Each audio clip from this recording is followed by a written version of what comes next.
with your consent, I would like to proceed with our unfinished business and for us to take some time to address Resolution 12 and ask your consent.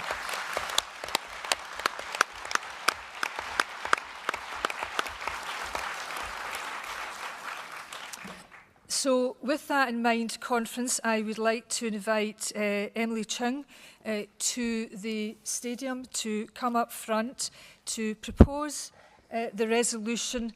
And Emily, you have 5 minutes to do so. And Conference, Emily is the co-convener of Out for Independence. Over to you, Emily.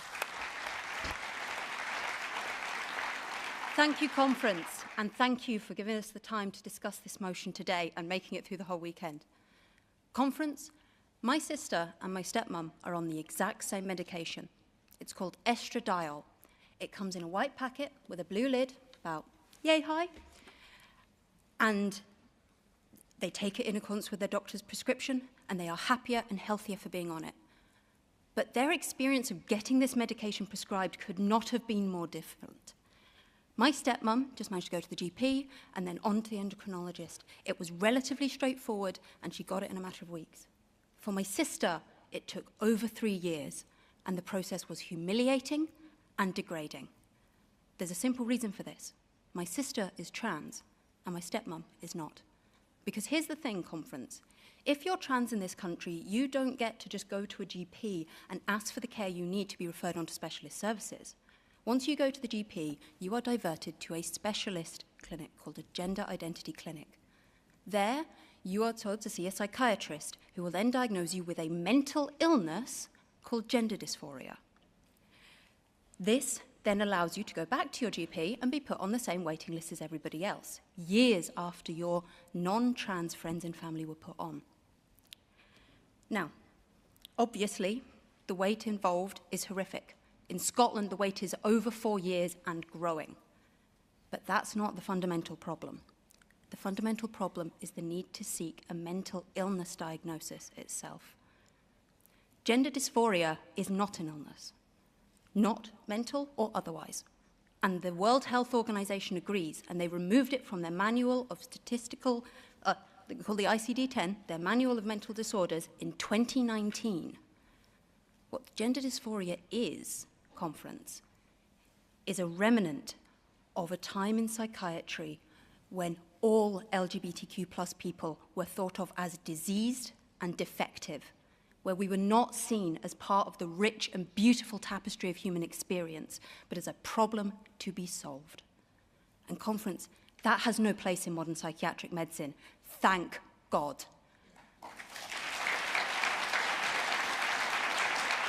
But Conference, we, in Scotland, in 2024, still require a diagnosis of mental illness for adults to get their transition care. This is absolutely ridiculous. Let me speak to you now as a mental health nurse. For so many people, there'll be concerns around safeguarding and, for instance, what about complex cases? But let me speak here as a nurse. There is no clinical benefit to a gender dysphoria diagnosis. It does no safeguarding, it does no assessment of a patient's capacity to consent, and it provides no clinical benefit to the patients it is forced upon. To be blunt, trans people find the process of seeking this diagnosis to be degrading, humiliating, and invasive. Now, there have been some people in the media who have seen this discussion and have decided to label it as childish to resolve this issue, that it's not productive to try and fix the problem. And I have 2 things to say to those people in the media. The first is, it's not childish to trans people, to the adults who have jobs, families, who vote and who pay taxes in this country. It is not childish to ask to be treated as adults by adult services. It is an essential part of them being treated as full and complete adults capable of making their own decisions, to be treated as equal citizens under our NHS.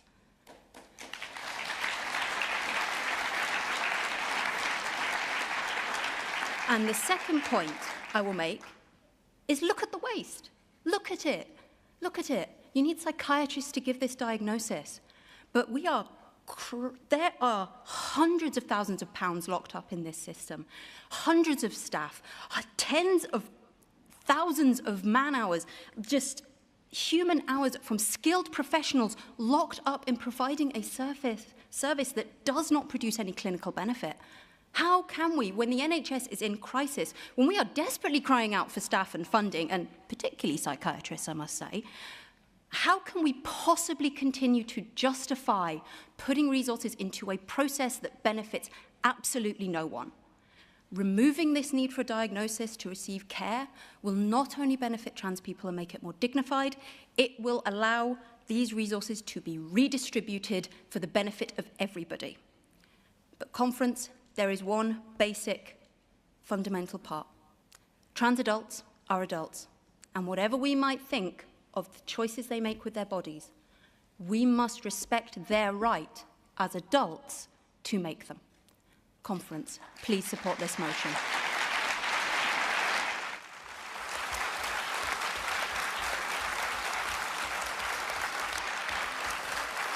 Thank you very much, Emily. Can I now ask Elly McIntosh to come and second the resolution, please? Elly's from Clackmannanshire. Welcome to the stage, Elly.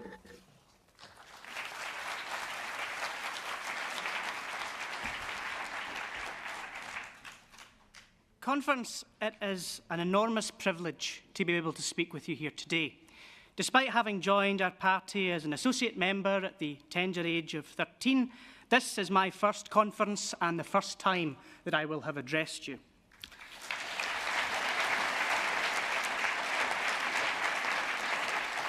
My name is Elly McIntosh and I am 26 years old. I'm the daughter of a panel beater and a carer, and I went to one of the most deprived schools in our country. I joined our party, as aforementioned, at the age of 13 unprompted, seeing the promise that independence could hold for each and every one of us. Throughout my entire life, I have been treated as an equal by our movement, a citizen of the egalitarian Scotland to come. I am no different from any other working-class person from Clackmannanshire, no different from Vilma that runs the grocers or Connie that serves drinks in the Wetherspoons. But there are those in our society who don't see it that way. There are those who are looking for a scapegoat in the culture wars, that destructive modern phenomenon that appeals to the lowest common denominator in our society. The truth is that by quirk of birth and little else, I so happen to be transgender.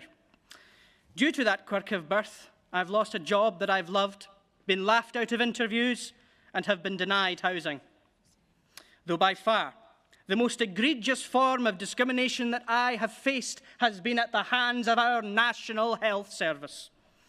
I had formalised a shared care agreement with my GP.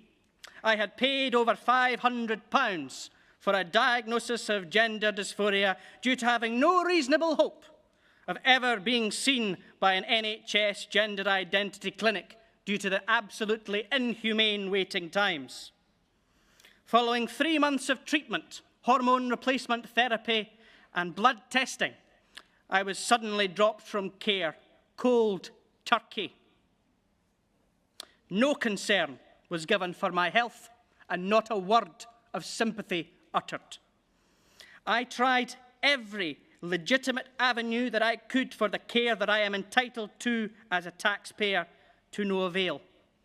I was told later that the sole director of this practice had made this decision based on an article that they had read, grounded in the culture war over facts, reason and compassion.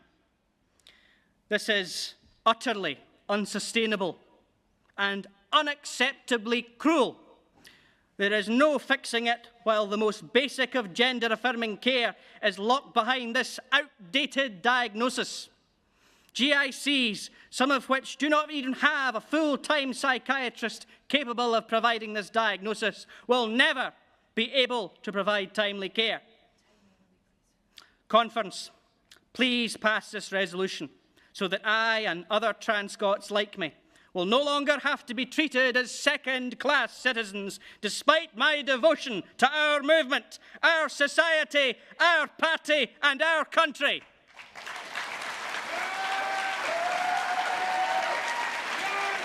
Thank you very much, Elly.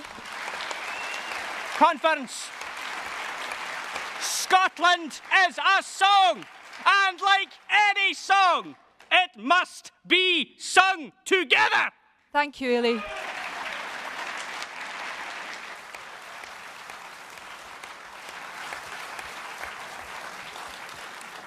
Thank you very much, Elly. There is a card in to move the remit back. That's from Catherine Butler-Burns.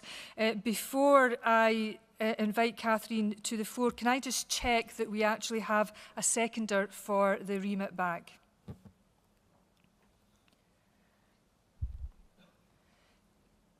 I'm very sorry, Catherine, but we don't have a seconder for the remit. Oh, there is somebody at the back. Okay, thank you. We'll get your name and details, sir. Catherine, can I invite you to the stadium, please, Catherine?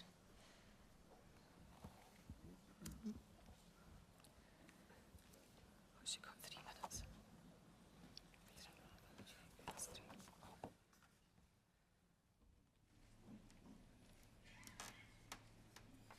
Thank you, Catherine. You've got 3 minutes. Thank you.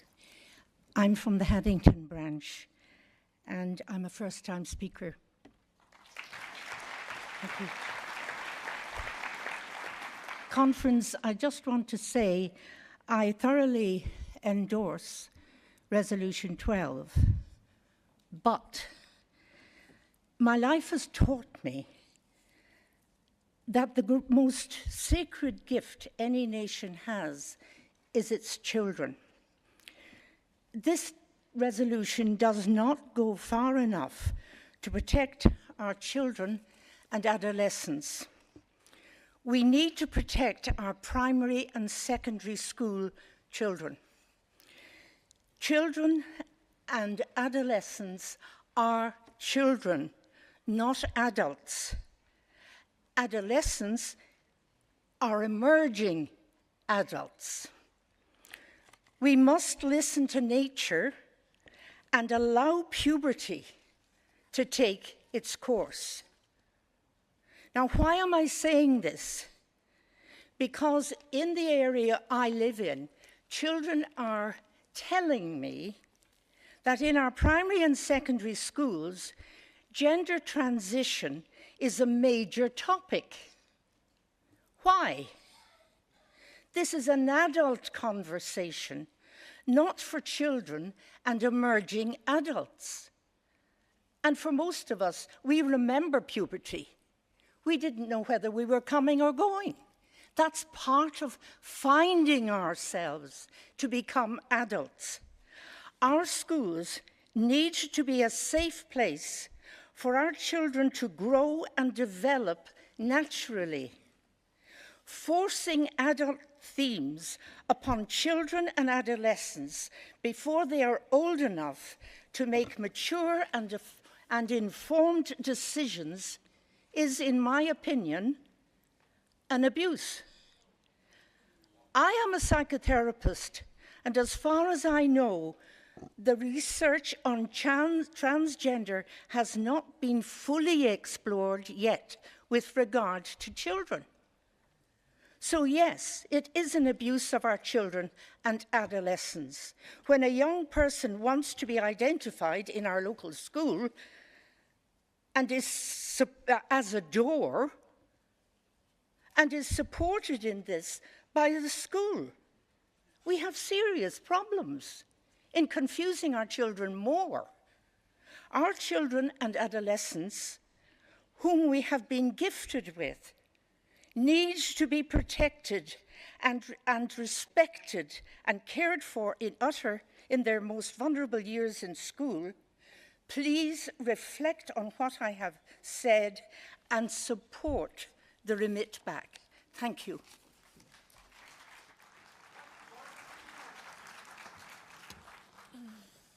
Was that a point of order? Can you wait on the microphone, please? Can we have the microphone, please, so everybody can hear? And I would, because we are short of time, with respect, appeal to people to ensure that you are making a point of order, if I can say that kindly. Convener, delegates, this motion today is about adult trans healthcare. It is nothing to do with child trans healthcare. They are two. I'm speaking as a trans adult. Trans healthcare for adults is what this is on the table just now, not children healthcare. And I'd ask the convener to reflect on that, whether this move forward is actually necessary. So thank you for your point of order. Again, I would respectfully say I think that is a debating point. I'm about to ask Emily if she wishes to exercise her right to sum up.